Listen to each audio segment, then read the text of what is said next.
Hi guys, good to see you all today. Sorry we weren't really live this morning, but hopefully my interacting with you guys this morning on the Brother Sews or Brother Crafts page through the chat filled that need that you needed to be able to get your questions answered. We had a blast doing that one. It's a little bit more challenging when we tape beforehand because you have to tape and then you kind of have to watch to make sure that you answered the questions that we might not have thought about it. And I'm glad that you all loved what you saw this morning. And I can't wait to see you post it. If you make it, please post it, especially on the Brother Sews, tag Brother Sews, okay? Or tag Brother Crafts, either one. If you make something, please tag us because some of the stuff that we do, we never know if you guys follow through with. And so we always love to see if you guys had as much fun doing it as we did. That was fun for me. Because, y'all have heard me say, I'm technically not a quilter. Yes, I can quilt, I can piece things together, but it's not my specialty. So that's a great beginner project. And I would consider myself maybe an advanced beginner, but I mean, it's a great little project to do. And we'll explore a little bit more in the software this afternoon. I especially want to show you how to choose the size block that you want, because if you remember this morning, I made mine an 8-inch block on the show, and the one I sewed was 6 inches. So I need to show you how to change that size. And I'll show you that one. So everybody say hi, say where you're from. Let us know if you're having a good day, because it's always good to know what's happening around the world besides what's here. How many of y'all are into watching the Olympics? I watched the ski jumps last night. Those were pretty cool. The women's ski jumps, those were pretty cool. Because there's really nothing else on TV. You gotta love it. Let's see here. Good to know that, Patty. I mean, it's normally I can't respond via chat because I don't get to see the same view that I do if I'm watching or what I'm doing here because I don't control it. Angela does, so I don't get to chat with you guys during the chat, but it's kind of hard to do it and chat at the same time. So it's good to know that that worked out well for you guys. Let's see here. What other questions do we have here? Let's see here. Hey, Kelly, I am assuming you guys are having some nice weather there as well because we are having a beautiful day today.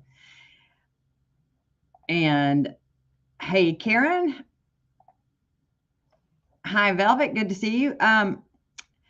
Okay, so Velvet, yours is one of the questions that's on my list of things to do today. Once we get done with advanced quilt design software, I'll go into BES4. In order to do an SVG directly into BES4, you have to have Power Pack 1.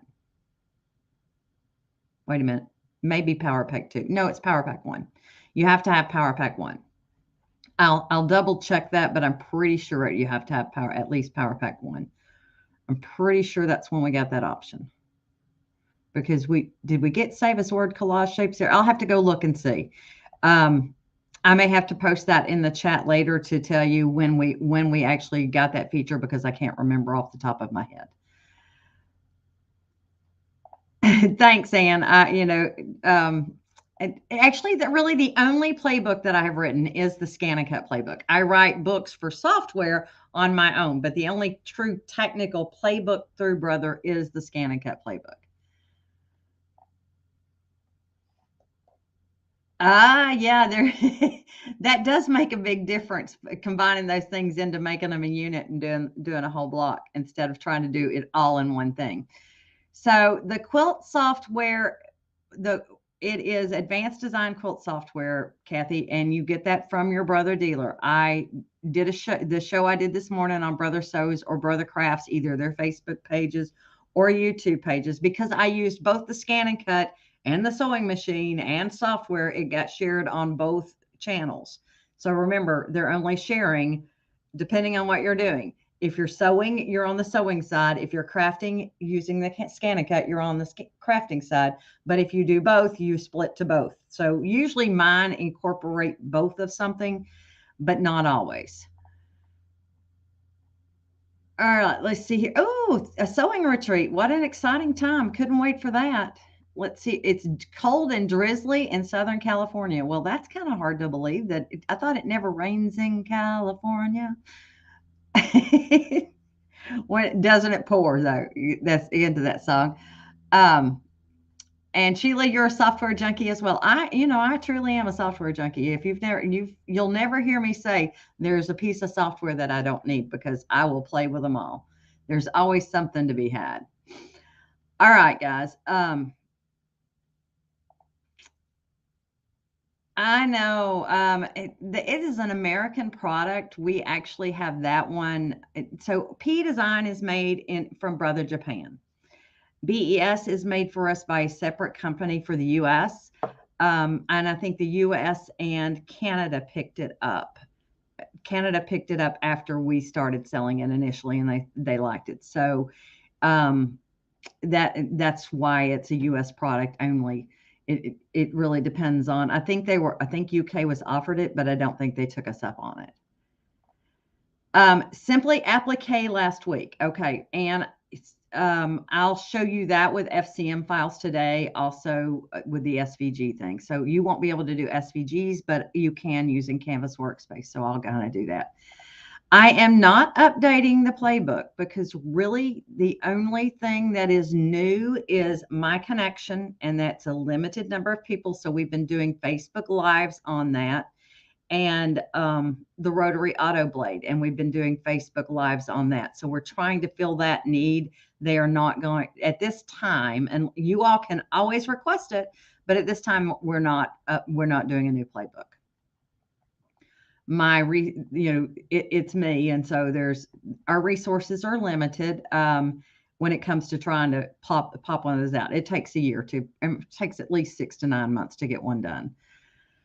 All right, guys. So let's talk about advanced quilt design software. And I want to be sure and show you how to change your block size when you're building your quilt.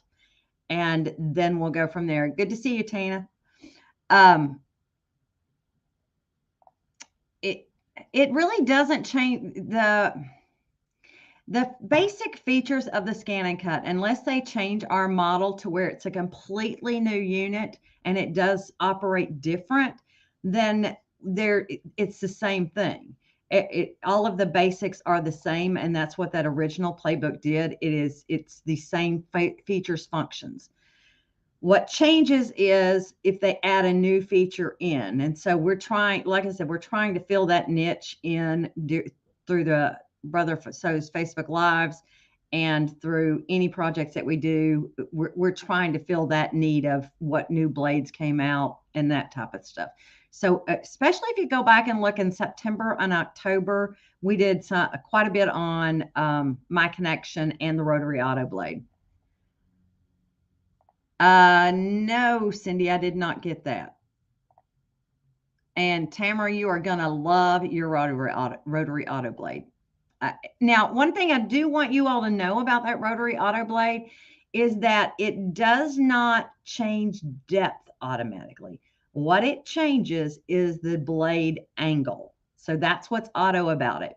The machine itself cuts 1 millimeter at a time. And since that one's not detecting material depth like your regular auto blades are, if it is thicker than 1 millimeter or maybe a little denser than your normal materials, then you will manually need to tell it needs to cut more than once, okay? Because it's not automatically adjusting blade depth and pressure for you. It's adjusting the angle. So if it's thicker than 1 millimeter, you definitely are going to want to cut it more than once. Because if you notice, if you have a piece of felt, usually your scan and cut will cut it twice at least. So not having that automatic sensor of depth on the rotary auto blade, a piece of felt generally is going to need to be cut more than once. So what you can do to check to see if you need to cut more than once is lift up the edges of what you're doing. And if there's fibers still attached, then just go back and cut it again. You don't have to do anything else.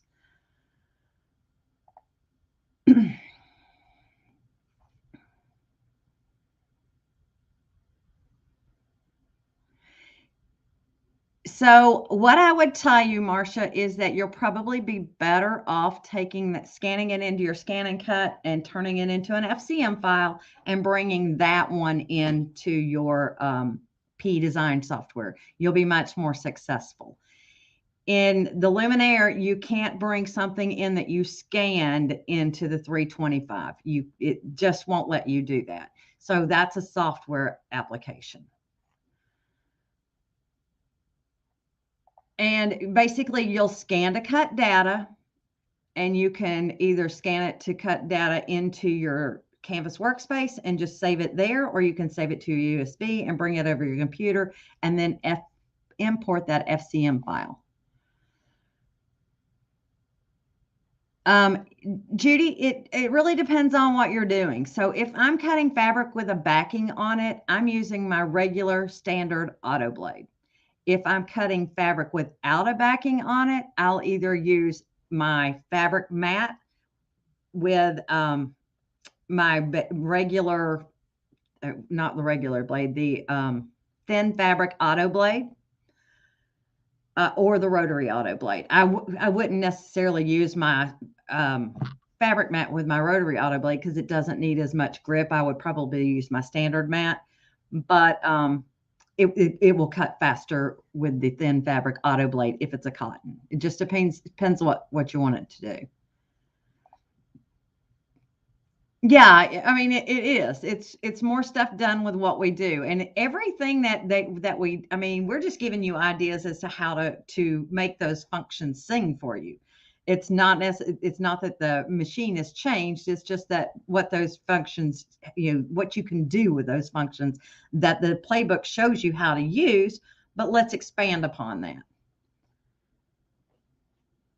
Okay, so Judy, with that one, normally I would cut it with my thin fabric auto blade and my fabric mat and just stiffen my fabric. If you don't want to stiffen your fabric, then rotary auto blade you can do. It's just going to be slower because it has to adjust that angle.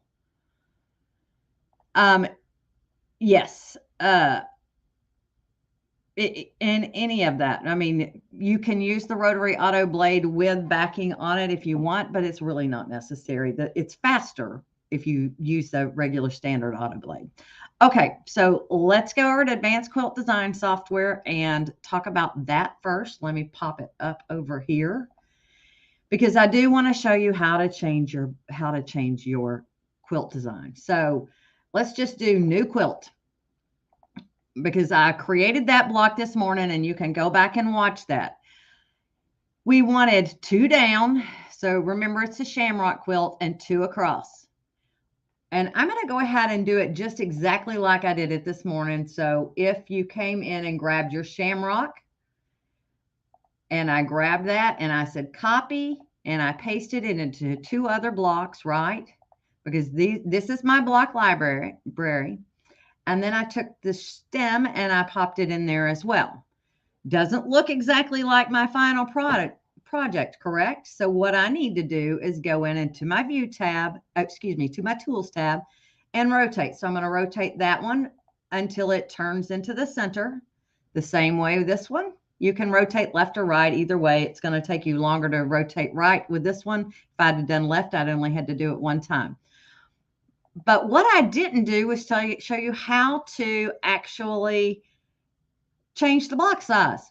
So my blocks that I used were 6 inches, and that's on the quilt tab. So, oops, let me anchor that back down. Sorry about that. Pop that down?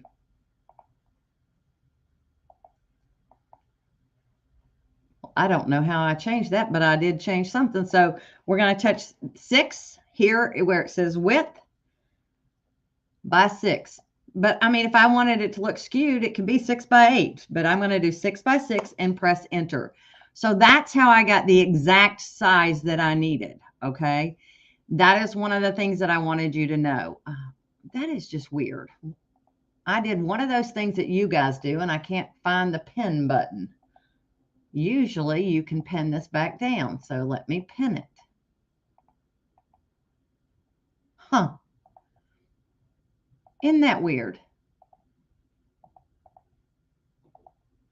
Okay, well, eventually I'll figure that one out and show y'all how to anchor that in another show. It normally, if I right mouse click up here, it will let me anchor that down, and it's just not letting me do that today for some reason.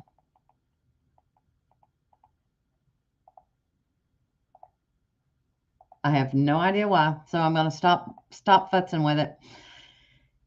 Remember, I changed my borders to striped horizontal. You could do blocked as well. I do not like that. Okay, gang, I can't handle this. Let's shut it and see what happens. Let's try it again because that is driving me batty. So we're just going to see.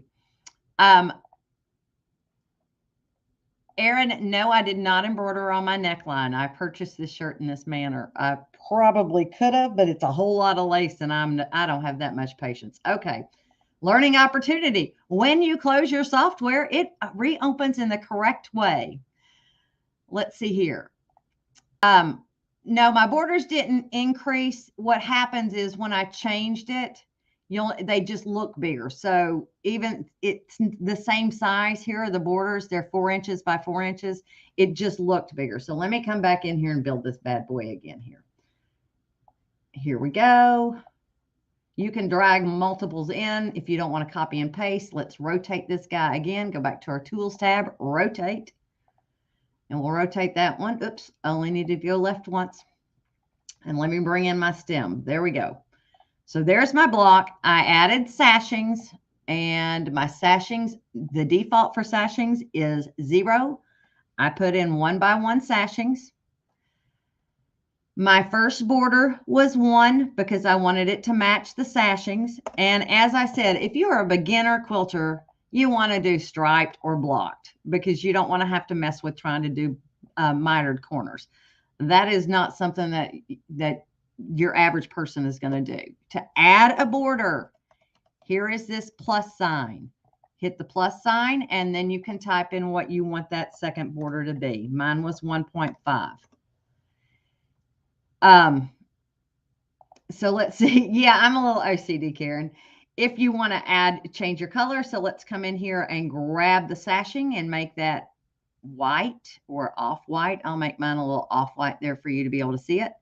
This is technically a border, so we're going to select all in that border to grab everything in that one, and we can select the exact same color that we just did. Right mouse click on this border and say select all in this border and then pick a green for it. And that's how you do it.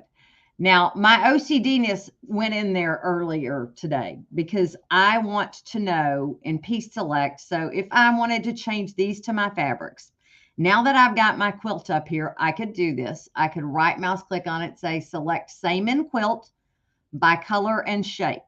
And you'll notice it picks up all 3 of those pieces that are the same shape and the same color.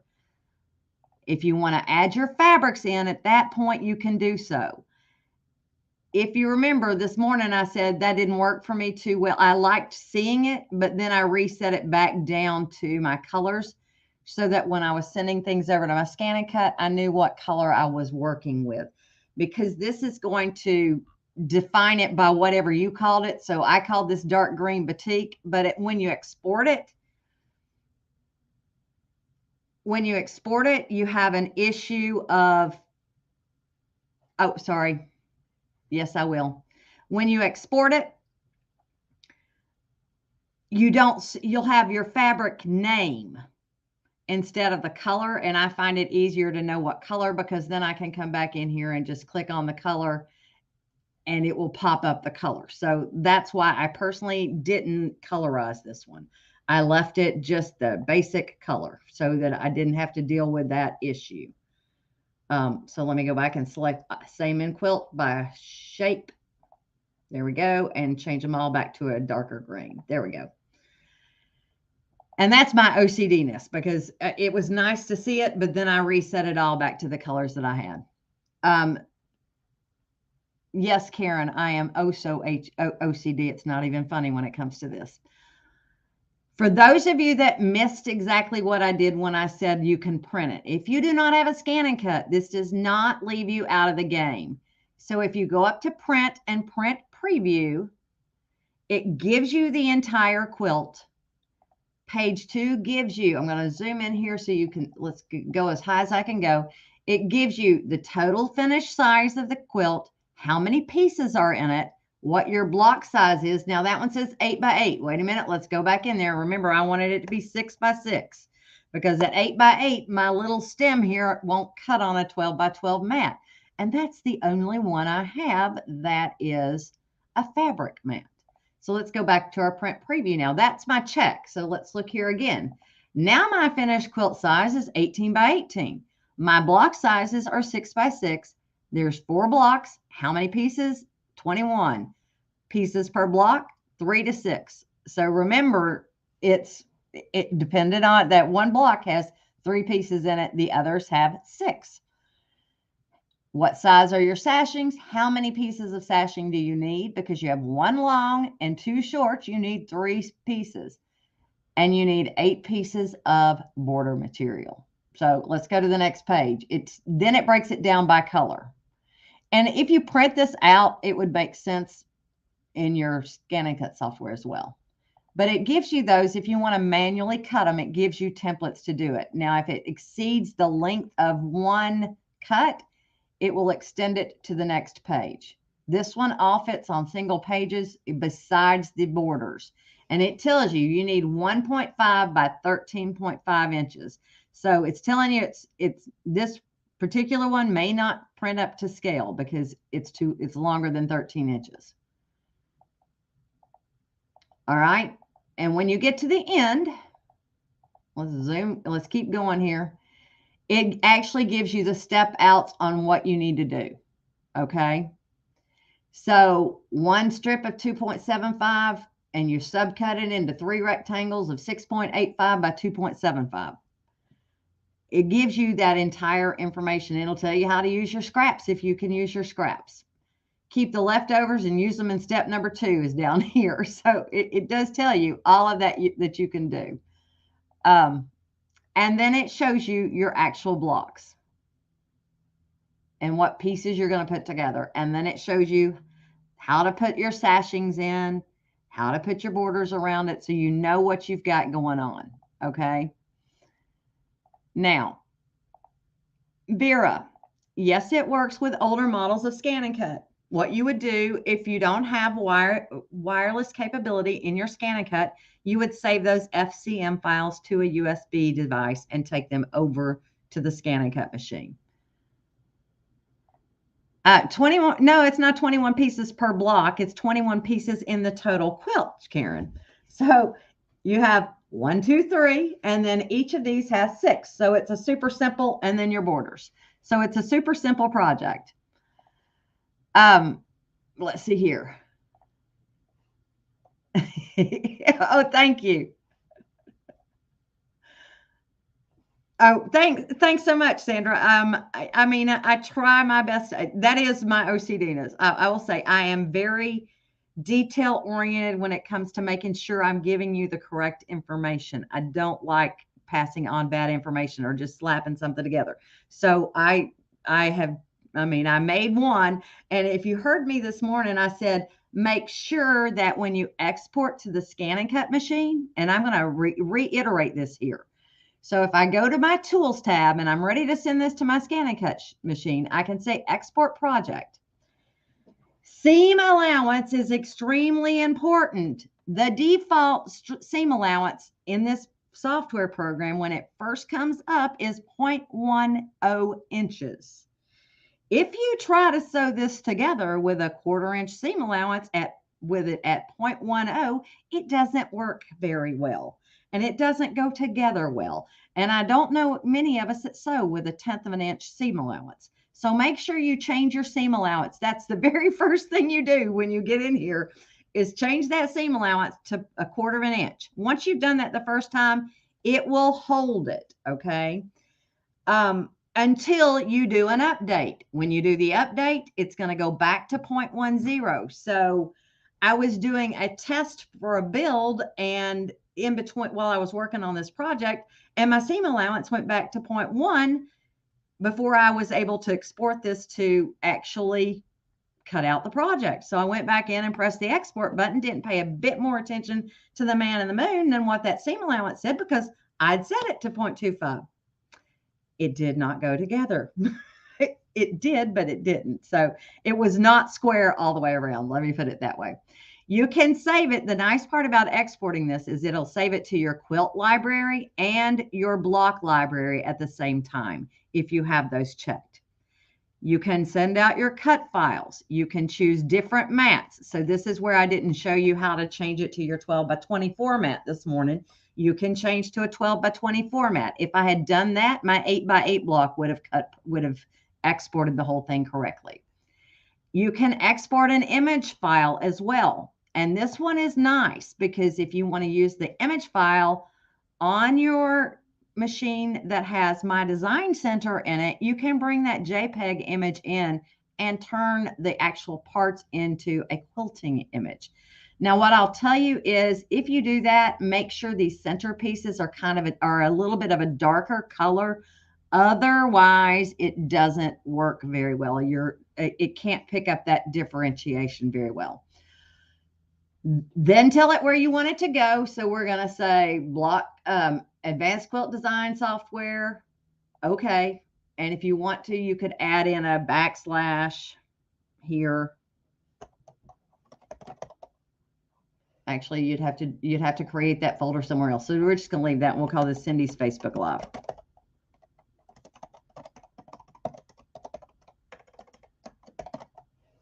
And we're going to export it. And here are all the files. Go to your View tab, change to extra large icons, give it a minute. If you have Canvas Workspace installed on your computer, you will get a preview of those files. And here's the JPEG. So it gives you all of the different JPEGs that you could actually take into your My Design Center and turn it into an embroidery file as well.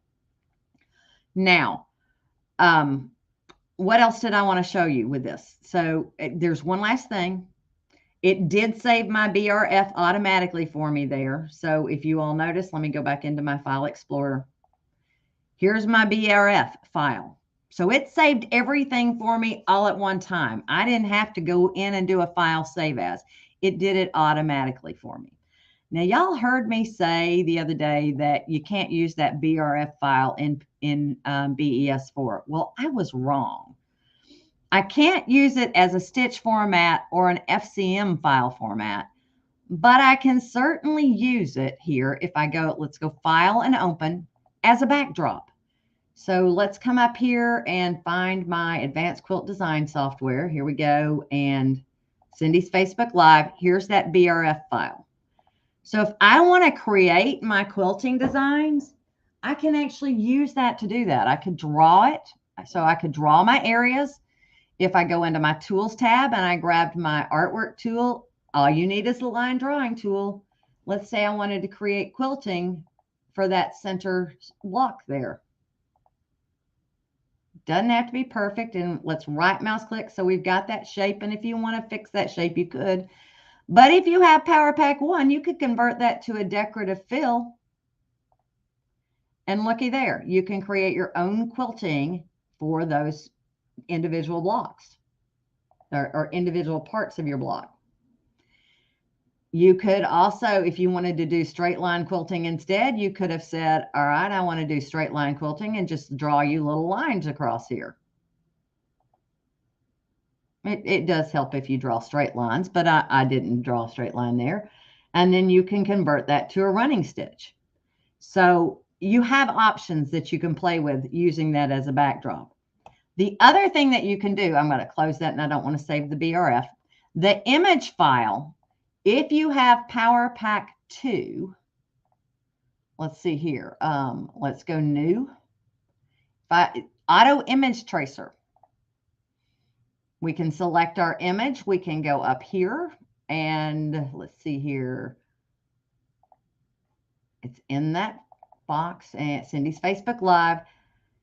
So if I wanted to grab that block as an image file and open it up, I can touch next, next, next again, and it will define outlines. So if it's not grabbing as many colors Let's see what happens. Update outlines. Play with this. I may need to recolorize it. Let's take it down. Let's take it down a little bit more. So I needed to recolorize it to make sure that it found all of my colors. That one's not going to be a great one to do, but it gives you the idea that you can bring that image file in here and work with it. Doesn't work there? Okay, I've got another option for you. If you have an image file and you have Canvas Workspace, whether you have a scan and cut or not, you have the capability of doing an image trace in your software.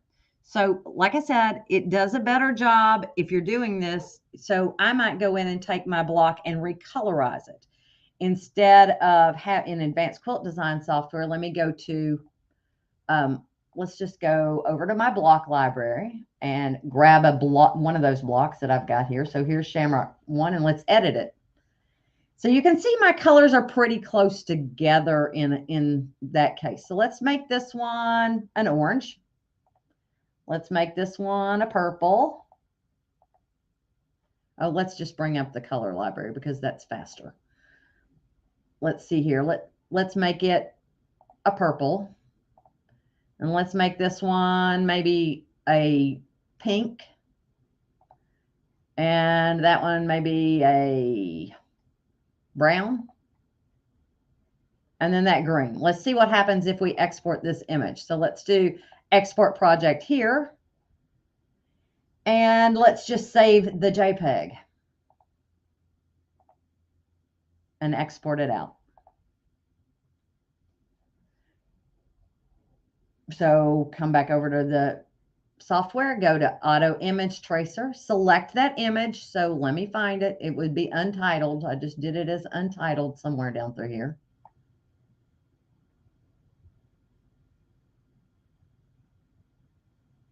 What did I call it?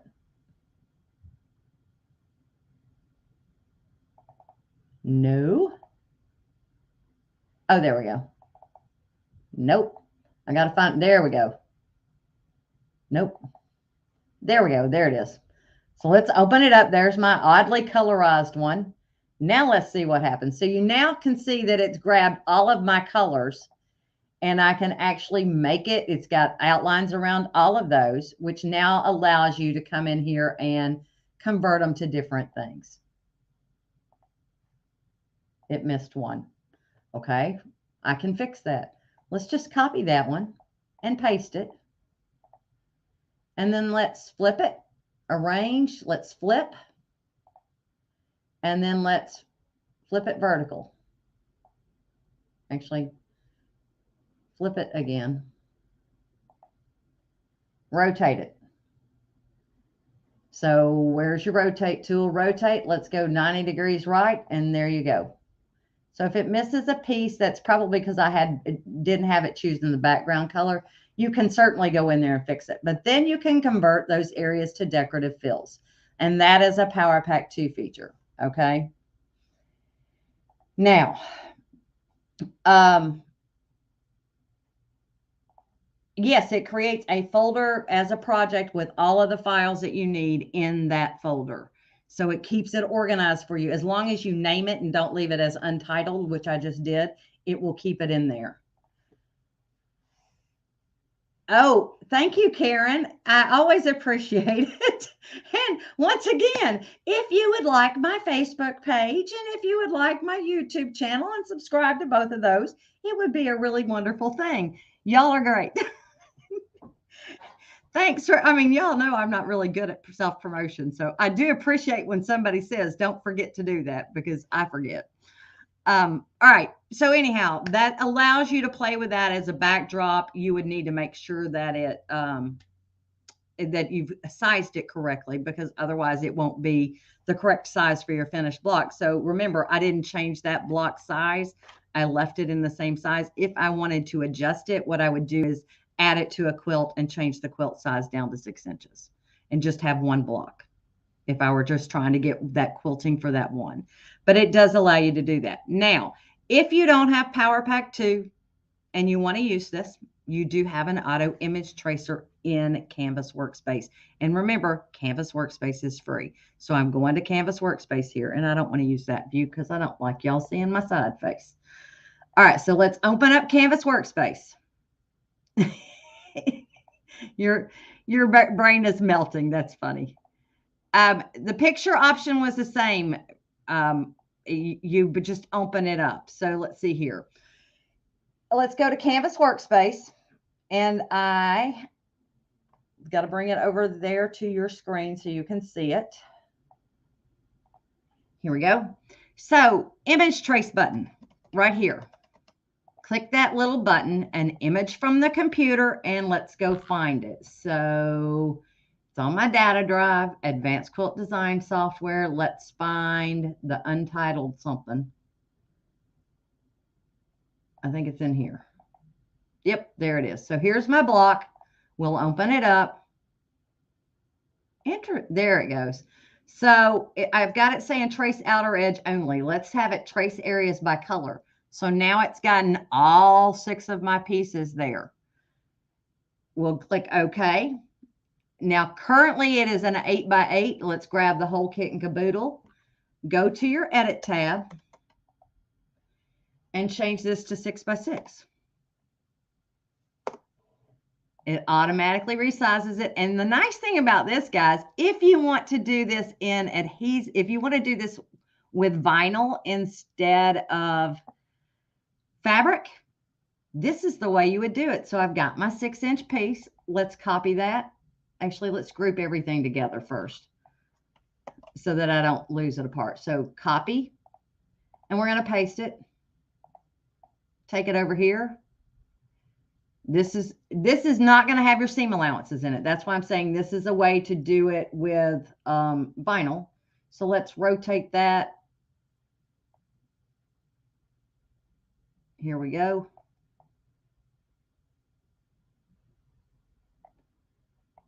Let's copy it and paste it again.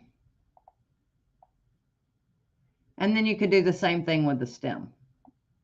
I would recolorize my stem to where it's not white and green, to where it's like a different color with green, maybe pink, to bring in the image tracer. There you go. And then you'd have your other block in there. Now, obviously, you couldn't cut all those at one time. But what is going to cut? Not the image. So you could turn off all of the images so that you would know what you're going to cut. Okay. It looks like we're missing a leg there on each piece. So we would need to close that area. It missed a piece when it traced it. So let's see if we can pick that back up. Let's see if we go to image trace again, come back in here, and let's see if we can get it to trace number. Oh, trace areas by color. I only had 5 colors. Let's do 6 or 7 and preview it. Let's do 8. Let's do 9. Trying to get the line on the bottom there. Let's go up a little bit more. Nope. Let's include background color and see if that changes it. Yep, include the background color. Gives you that extra little line that we needed there. Now, if we turn off the backdrop, all of your pieces have a line, okay? So that is your easy way to do that. And you can resize it to whatever size you want it to be, okay?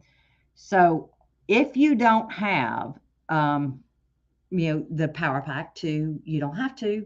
That can be sent right back to BES4 as an FCM file. So let's export this as an FCM file. Let's make it 6 inches, or actually let's make it 6 inches. So we'll go 6 by 6. And let's export that FCM. So we'll go File, and let's look at our layers and see what we've got. We've got exactly what we need. So it's got all of our pieces. Each one is a different piece, and that's exactly what we need. So that's good. It looks like everybody is, yep, everybody's there. So let's go File, Export, Transfer, FCM. And it's telling me anything that's hidden is not going to be transferred, and that's fine. So let's export this. And I'm going to leave it in Untitled 2, and we'll call this All Pieces Together. Now, BES. This is your SVG question being answered. Go up to the pace setter button, which is the B, import artwork. So if you don't have Power Pack 2 or 1, I don't remember which one it is that gave me import art. I'm pretty sure it's Power Pack 2 that gave me SVG capability. So import artwork, otherwise you'll see import FCM file. When you have Power Pack 2, you get import artwork. So let's see here, all pieces. That was in my Untitled, all pieces together. Here we go. Let's open that up. Now, you have all of your pieces together. You can convert them to runs. You can convert them to decorative fills. Now, it's going to do an all over because I left it grouped. But let me undo. If you want separates, grab it. Let's keep undoing until we get back to the artwork. So now we're back to artwork. Go to the Arrange tab and break it apart. So now we should have individual pieces. So if you want that to be a different decorative fill, you can certainly make it a different decorative fill on your Tools tab. And that break apart is the way that allows you to do that. Okay. Now, SVG files. If you do not have Power Pack 2, I think I've just determined it's a Power Pack 2 function. So if you don't have Power Pack 2 and you want to use an SVG file, how do you do it? So let's go do one. We're going to go to Canvas Workspace because in order to get there, you have to get an FCM file, fabric cutting machine or fancy cutting machine. So let's go do that. Let's hit new page and go over to Canvas Workspace and let's go new page here. There's a button on the left-hand side that says SVG. Touch that button. When you do that, you can go find an SVG file. So I'm going to go hunt for one. I downloaded some just for this purpose. Here's an SVG file. Let's say we want to do the shamrock here. So here's my shamrock. It came in as an SVG file. If I want this to be an FCM file, I go up to File, Export Transfer FCM, click OK, export that file. And we're just going to call this Shamrock. And it's going to automatically save it as an FCM. Okay. So now back in BES. Here's my new page. File, Import FCM is what you will see. I see import artwork because I have all of the Power Packs. And I want to go find my SVG files. You have to tell it where you're going.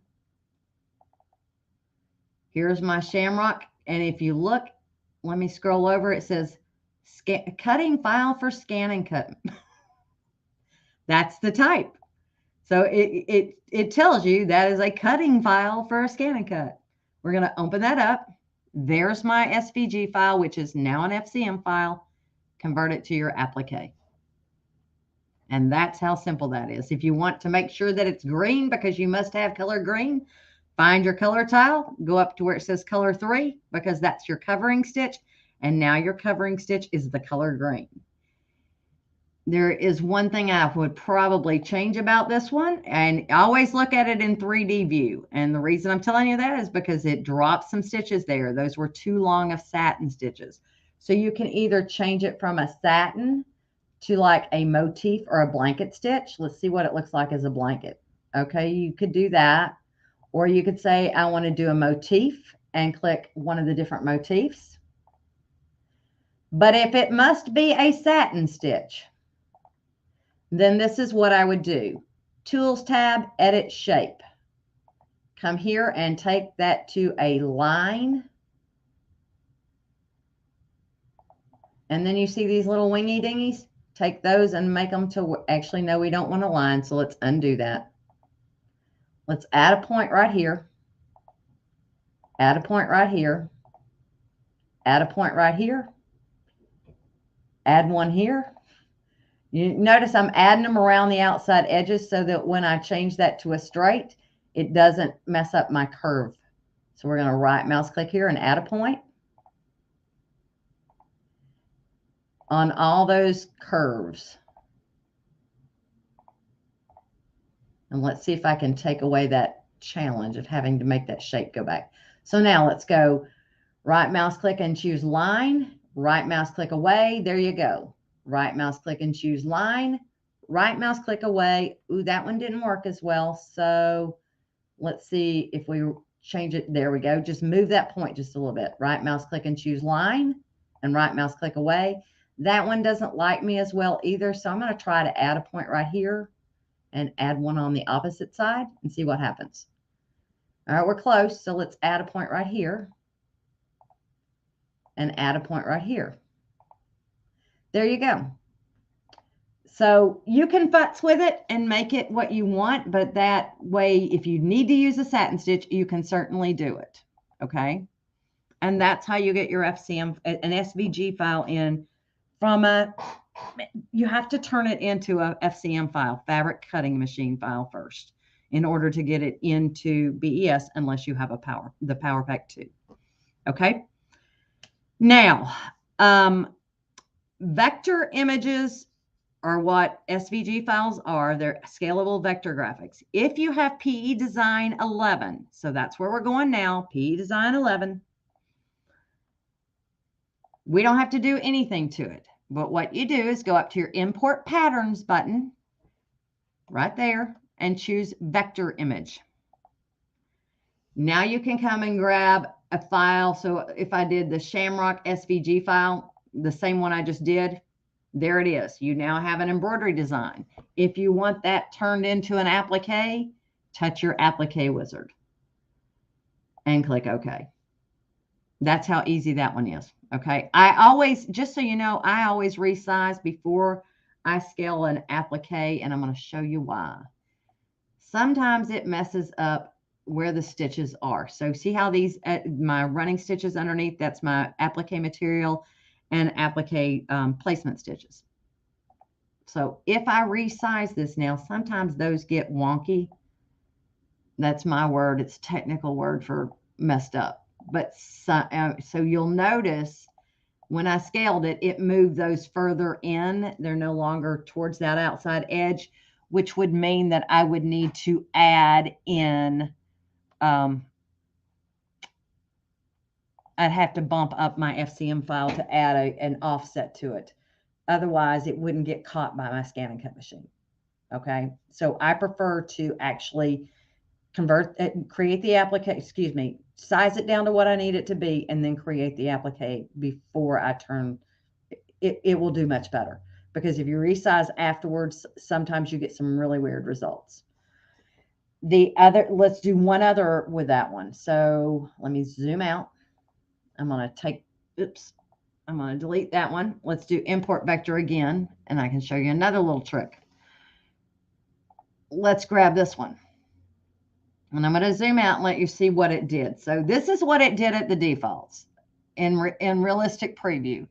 And that's okay. You'll notice it cut my holes in there. So if I look underneath it, there's no green showing underneath my text. But that text is kind of funky looking because it's all a fill stitch. And I don't necessarily want it to be a fill stitch. And also this little piece right here is turned a direction that I wouldn't necessarily want it to be turned. So in your sewing order window, grab the text piece. So let's click off of everything and just grab our text piece. Over in your sewing attributes, change it to auto. And then change it up here from a fill to a satin. And there you go. So we want auto. There you go. And now you actually have something that would stitch out decently. Now, if I want to change this piece right here without ungrouping it, if I want to change that direction, the Alt key on your keyboard allows you to select a piece that's grouped without ungrouping it. So if I select that with my Alt key, I can then come in and change the angle to whatever this other angle is. The angle here is 0. So let's come grab this one and change the angle to 0 and press enter. Now it's all going to be going the same direction, and you can play with your stitches, do whatever you want to. This one you can resize to your heart's content, because it is It's now as if you created it yourself instead of the software automatically doing it for you. Now, having said that, if you have something that has a lot of colors in it and a lot of layers, you can get a lot of weird stuff. Okay. So keep that in mind. You want to check the sewing order. You want to check and see where things are going, what direction they're going. Did it layer it wrong? So it's not it doesn't necessarily know the smartness of what you would normally put it in yourself. Sometimes if it's got a black outline around it, you'll have a big black spill. So just keep in mind, depends on the artwork that you're using as to how it looks. Okay. Let's see here. Not necessarily. You can resize here before you convert it to an applique. You can certainly resize either place. Yes, you can use PE Design 10 for the fill stitches as well. So that import vector works the same way in 10, and it does have the scan and cut tab. So if you had changed it to an FCM file, you could do the same thing technically. Okay, guys. Let's see here. I've got a few more minutes. So the photo to a quilt. Okay, Margaret, you're never going to see me build one of those. I'm sitting here telling you right now today, I do not think I have enough hours in my life to be able to build one to show you to be able to build the second one, because not only do I have to build it once, we have to have all of the pieces done and the pieces parts done together. And with as many pieces that takes, I would have 6 of the same quilt. Not happening. But I'll show you what photo to quilt does. Let's see here. Let's go back over to our quilt software and let's do new quilt. Go up to your quilt and say picture quilt. Now this is a cool feature. Let's see here. Let me find something that we might have. Do I have a picture in here somewhere?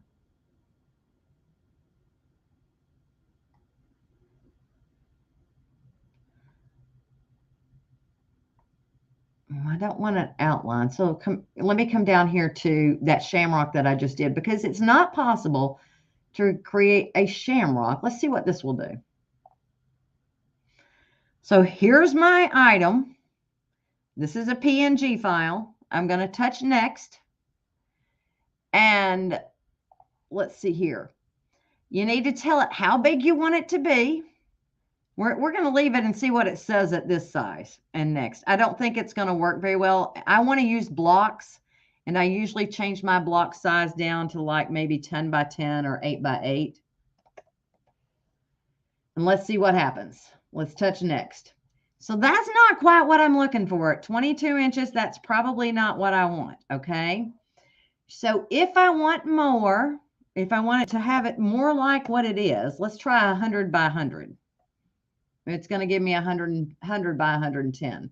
These are 2-inch piece seams without seam allowance. If I wanted it to be 1 inch, let's see what 1 inches look like. When that looks more like what we were doing, but that's a 100 by 100 inch piece quilt piece with 2-inch blocks. Let's say I try 2 inches and see what happens. Let's try 2 inches and see what happens. That one's not bad. The 1-inch blocks look better, but that would work as well. When you're done, hit finished and it will have created your quilt. I highly suggest, when I said use blocks, I highly suggest doing the use blocks, because when you go to the print setup, when you go to print preview, if you haven't done it by blocks, let's go to print and print preview. If you haven't done it by blocks, you can't make heads or tails of what's going on here. So it's giving you all of your colors and how many you need of each piece. And then it shows you how to build those blocks. If you don't do it by blocks, this is not legible. Okay. You cannot make heads or tails of what it is.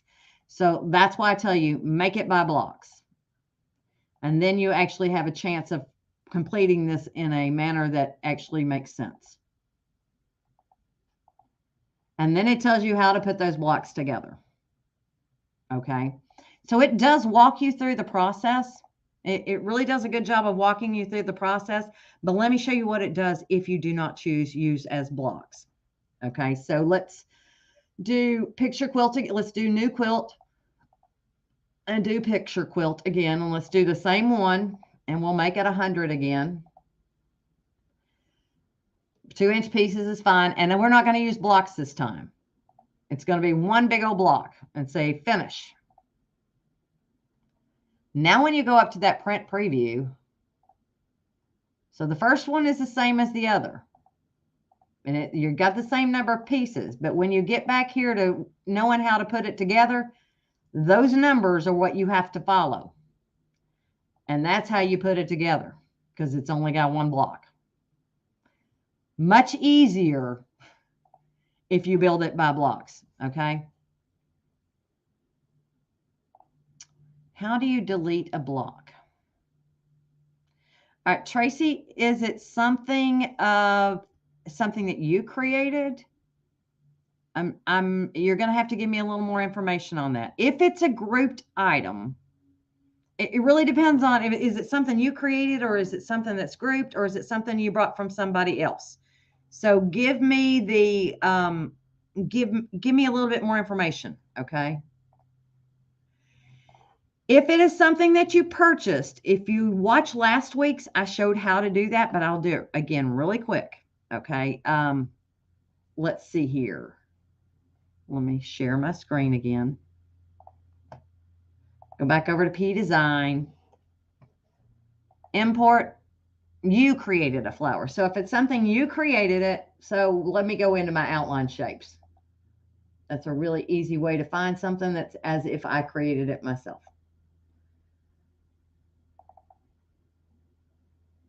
Okay, so this one right here, that's not a good example because it's got set hole sewing on it. Oh, actually it did. Huh. All right, if it is grouped, so let's say we have the whole kit and caboodle and this is grouped. If you pick something up in the sewing order window, it may or may, it did let me do it. That's interesting. So it will let you, if you go over into your sewing order window, select it, click select piece, then press delete on the keyboard and it will go away. Select piece, delete.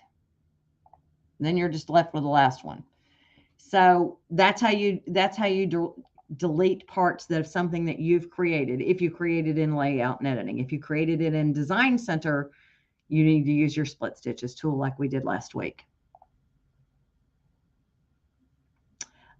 Shirley, it's probably similar. An electric quilt is not quite as it's got more bells and whistles in it. I find this one easier to use. So I think the last electric quilt I bought was 7. I find this one easier to use in that manner. Now, having said that, I'm limited to things that can be made out of triangles. So you have to kind of get in there and think about what can you make out of a triangle or a square.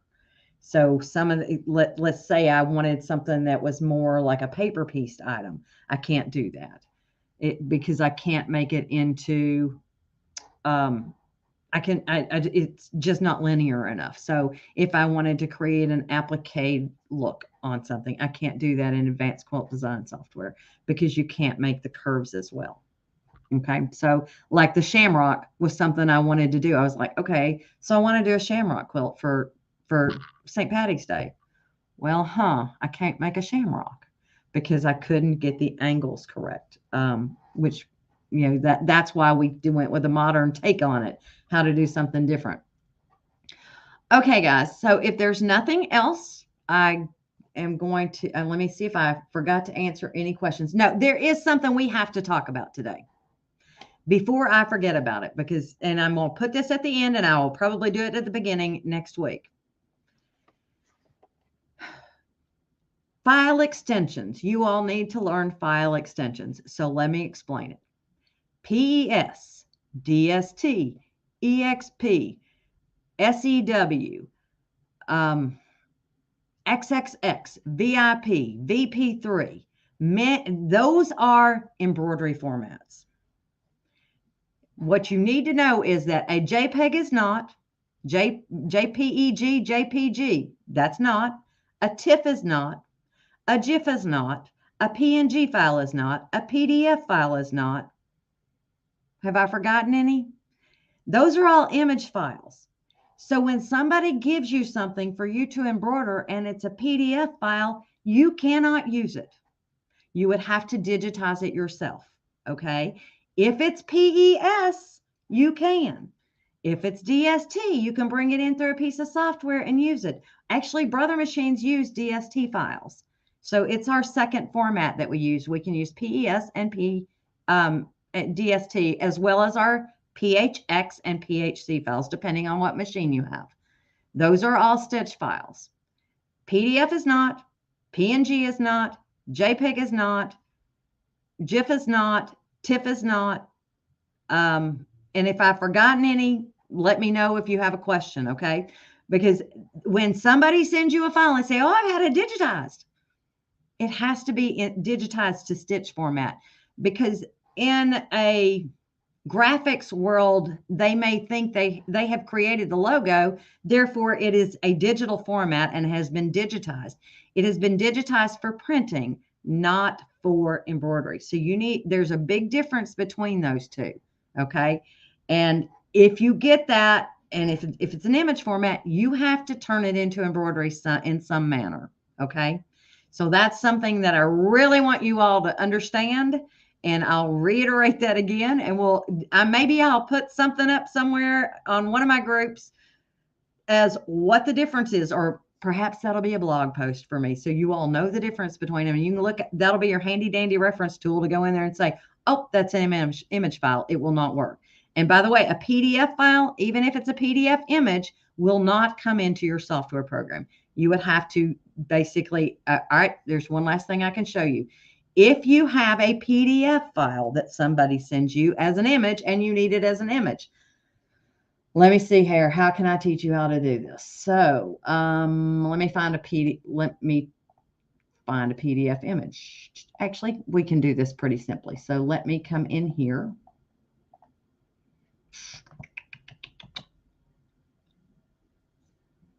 I'm going to have to do that another day.